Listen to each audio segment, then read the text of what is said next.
وعلیکم السلام ورحمۃ اللہ وبرکاتہ.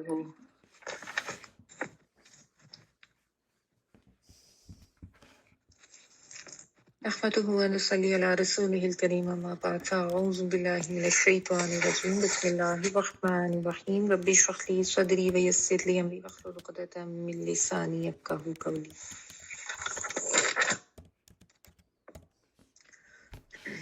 اللهم فقهنا في الدين.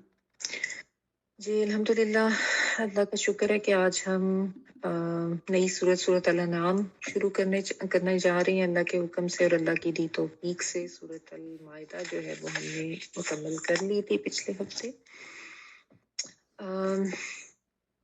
سورت الانعام کو شروع کرنے سے پہلے اس کے بارے میں تھوڑا سا جان لیتے ہیں. ایک تو یہ کہ یہ مکی سورت ہے. ابھی تک آپ جتنی صورتیں پڑھ رہے تھے ان میں سے سب سے پہلی جو تھی سورت الفاتحہ وہ مکی صورت تھی. اس کے بعد سورت البقرہ، سورت آل عمران، النساء اور سورت المائدہ، یہ ساری مدنی صورتیں تھیں. تو ابھی ان کے بعد یہ جو سورت الانعام آ رہی ہے یہ پھر سے مکی صورت ہے اور آپ کو لگے گا جیسے ایک مختلف سے ماحول میں آ گئے ہیں نا. جو مکی صورت اور مدنی صورتوں کی جو تقسیم ہے تو یہ سمجھ لیں، کیونکہ نیو اسٹوڈنٹس بھی ہیں ساتھ کے، قرآن مجید کی جو صورتیں ہیں ان کو بنیادی طور پر دو بڑے گروپس میں تقسیم کیا گیا ہے. کچھ مکی صورتیں کہلاتی ہیں اور کچھ مدنی صورتیں کہلاتی ہیں. لیکن یہ مکی اور مدنی کی جو تقسیم ہے یہ کوئی جغرافیائی تقسیم نہیں ہوتی. اس نام سے سن کے ایسے ہی لگتا ہے جیسے جگہ کی وجہ سے ہوگی. بیسیکلی یہ زمانی تقسیم ہوتی ہے. زمانی کا مطلب ہوتا ہے وقت کے لحاظ سے. تو وقت کے لحاظ سے تقسیم اس طرح سے ہے کہ جو ایک بہت بڑا انسیڈنٹ تھا نبی صلی اللہ علیہ وآلہ وسلم کا اور پھر صحابہ کرام کا مکہ سے مدینہ ہجرت کر جانے کا، تو ہجرت کے لحاظ سے یہ تقسیم کی گئی ہے کہ جو صورتیں ہجرت سے پہلے نازل ہوئی تھیں ان کو مکی صورتیں کہا جاتا ہے، خواہ وہ مکہ میں ہوئیں یا کہیں مکہ کے باہر کہیں ہوئیں. اور جو صورتیں ہجرت کے بعد نازل ہوئیں ان کو مدنی صورتیں کہا جاتا ہے، خواہ وہ مدینہ کے اندر نازل ہوئیں یا مدینہ کی جغرافیائی حدود سے کہیں باہر بھی نازل ہوئیں، کیونکہ بعض دفعہ صورتیں جو ہیں وہ میدان جنگ میں بھی نازل ہوئیں، سفر کے دوران بھی نازل ہوئیں. ٹھیک ہے، تو یہ جو تقسیم ہے یہ کس بنیاد پر کی جاتی ہے؟ ہجرت کی بنیاد پر. ٹھیک ہے، یہ ایک تو چیز سمجھنے کی ضرورت ہے. دوسری آپ یہ چیز بھی سمجھ لیں کہ جو مکی صورتیں تھیں ان میں بیسیکلی جو ٹاپکس ہوتے تھے نا وہ زیادہ تر عقائد اور ایمانیات سے ریلیٹڈ ہوتے تھے. ٹھیک ہے، شرک بہت زیادہ تھا، آپ کو پتہ ہے عربوں میں، اور بتوں کی پوجا ہوتی تھی. تو زیادہ جو اس میں آپ کو بات ملے گی نا توحید اور آخرت پر ایمان، رسولوں پر ایمان. ٹھیک ہے، تو عقائد اور ایمانیات کا جو سبق یا ٹاپک ہے وہ آپ کو ان میں ملتا ہے مکی صورتوں میں. اور ایک یہ بھی آپ کو فرق لگے گا کہ جو مکی صورتیں ہوتی ہیں ان کی آیات چھوٹی ہوتی ہیں اور مدنی صورتیں جو ہیں ان کی آیات لمبی ہوتی ہیں. مکی صورتیں بھی اٹ سیلف چھوٹی ہوتی ہیں لیکن یہ صورت جو ہے یہ لمبی مکی صورت ہے. ٹھیک ہے، مکی صورتوں میں بھی لموم یا ایھا الناس کہہ کے بات ہوتی ہے، جبکہ مدنی میں جو ہے پھر وہ یا ایھا الذین آمنوا کہہ کے بات ہوتی تھی. اور مدنی صورتوں میں پھر منافقین سے بھی خطاب ہے، بنی اسرائیل سے بھی خطاب ہے. اصل میں یہ تھا کہ جب تک تو ہجرت نہیں تھی، مکہ میں تھے نا، تو تب تک تو بیسک زور بنیادی طور پہ اسی چیز پر ہوتا تھا کہ جو عقائد ہیں ان کو پہلے درست کیا جائے، یعنی شرک وغیرہ کی نفی کی جائے، رسول پر ایمان، اللہ کی کتابوں پر ایمان، ان چیزوں کو ایکسپلین کیا جائے، موت، برزخ، میدان حشر، عقیدہ آخرت کا بیان، یہ ساری چیزیں جو ہیں یہ بیان کی جائیں تاکہ پہلے جو عقیدہ ہے وہ صحیح طریقے سے صحیح بنیادوں پر بن جائے. اس کے بعد پھر جو ہے جب وہ مدینہ میں شفٹ کر گئے تھے تو وہاں پہ پھر جا کے ایک تھوڑا سکون ہو گیا تھا، تھوڑی آزادی ہو گئی تھی، آزادی ان دا سینس کہ مکہ میں رہتے ہوئے تو بہت زیادہ ظلم اور بہت زیادہ زندگی مشکل کر دی تھی نا مشرکین مکہ نے، اور وہ نہیں عمل کرنے دیتے تھے. لیکن جب مدینہ شفٹ کر گئے تو وہاں پہ بہتر حالات تھے، مدینہ کے لوگوں نے بھی بہت کوآپریٹ کیا، بہت سپورٹ کیا. تو وہاں جا کے پھر ایک اسلامی معاشرے کی بنیاد پڑی.